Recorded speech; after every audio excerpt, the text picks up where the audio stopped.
Nagsalita na si Rita Daniela matapos niyang sampa ng reklamo act of lasciviousness ang aktor na si Archie Alemania.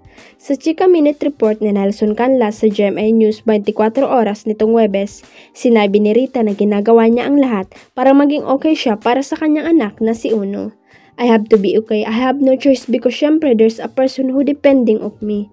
Ibibigay ako mas kawawa si Ono, mas kawawa yung anak ko, saad ng aktres.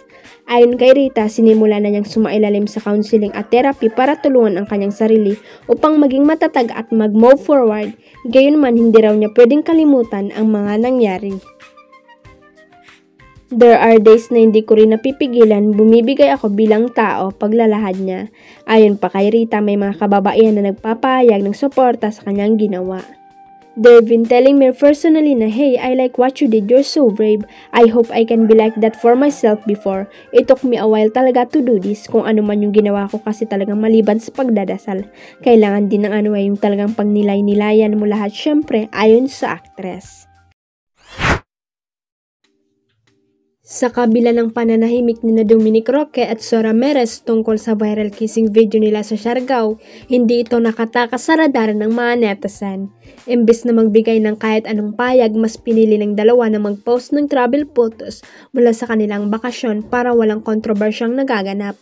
Ngunit sa mata ng fans, mas lalong nagiging intrigue ang kwento ng dalawa. Ang highlight, isang simpleng pag-like ni Dominic sa mga post ni Sue na agad umani ng pansin. Sa paningin ng casual na tao, baka hindi big deal, pero sa mga netizen at fan na biyasa sa pag-analyze ng bawat galaw ng kanilang mga iniidolo, malaking paywating na ito. Sabi nga nila, sa mundo ng showbiz walang simpleng aksyon, lahat may ibig sabihin. Dahil dito bumaan ng comments mula sa mga fans na all out sa kanilang kilig. Bagay na bagay sila, nakakakilig, sabi ng isa. May mga nagsabi pang single naman pareho go na yan.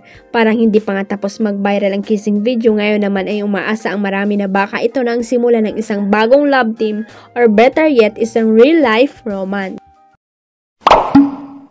Huwag kalimutang i-click ang subscribe button at i-ring ang notification bell para sa latest at legit chika updates.